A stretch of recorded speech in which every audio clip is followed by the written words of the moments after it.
The 10 Commandments. Here's my problem. Why are there 10? You don't need 10. I think the list of commandments was deliberately and artificially inflated to get it up to 10. It's a padded list. Here's what they did.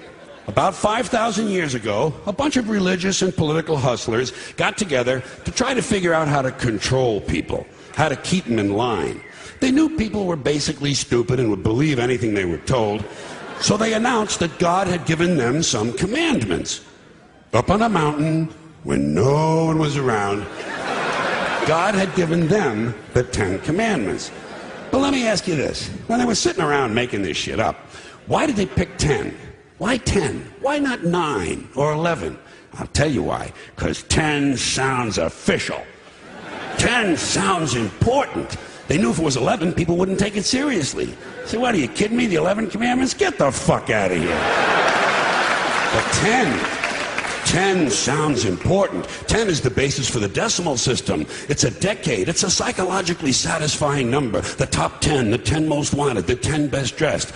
So having 10 commandments was really a marketing decision. And to me, it's clearly a bullshit list. It's a political document artificially inflated to sell better.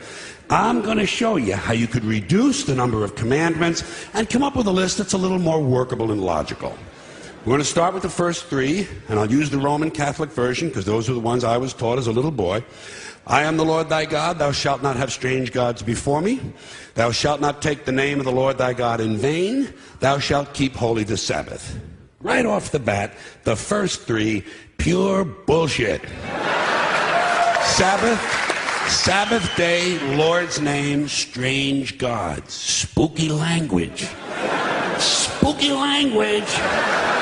Designed to scare and control primitive people. In no way does superstitious nonsense like this apply to the lives of intelligent, civilized humans in the 21st century. You throw out the first 3 commandments, you're down to 7. Next, honor thy father and mother. Obedience, respect for authority. Just another name for controlling people. The truth is, obedience and respect should not be automatic. They should be earned. They should be based on the parent's performance. Parent's performance. All right? Some parents deserve respect. Most of them don't. Period. You're down to 6. Now, in the interest of logic, something religion is very uncomfortable with, we're going to jump around the list a little bit. Thou shalt not steal, thou shalt not bear false witness. Stealing and lying. Well, actually, these 2 both prohibit the same kind of behavior.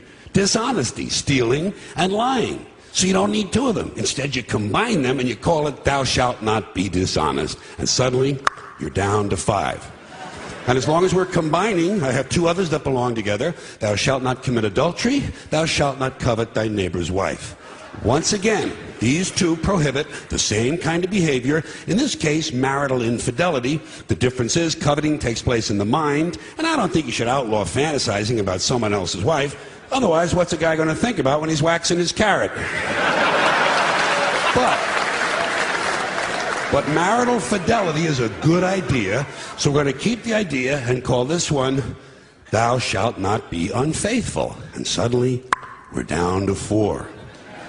But when you think about it, honesty and fidelity are really part of the same overall value. So in truth, you could combine the 2 honesty commandments with the 2 fidelity commandments and give them simpler language, positive language instead of negative, and call the whole thing, thou shalt always be honest and faithful, and we're down to 3. Thou shalt, they're going away fast. Thou shalt not covet thy neighbor's goods. This one is just plain fucking stupid. Coveting your neighbor's goods is what keeps the economy going. Am I right? Your neighbor gets a vibrator that plays "Oh Come All Ye Faithful." You want to get one too. Coveting creates jobs. Leave it alone. You throw out coveting and you're down to 2 now, the big honesty and fidelity commandment, and the one we haven't talked about yet, thou shalt not kill, murder, the 5th commandment. But when you think about it,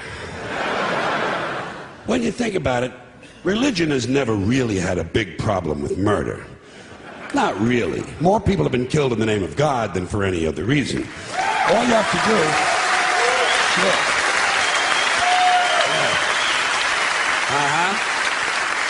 All you have to do is look at Northern Ireland, the Middle East, Kashmir, the Inquisition, the Crusades, and the World Trade Center to see how seriously the religious folks take thou shalt not kill. The more devout they are, the more they see murder as being negotiable.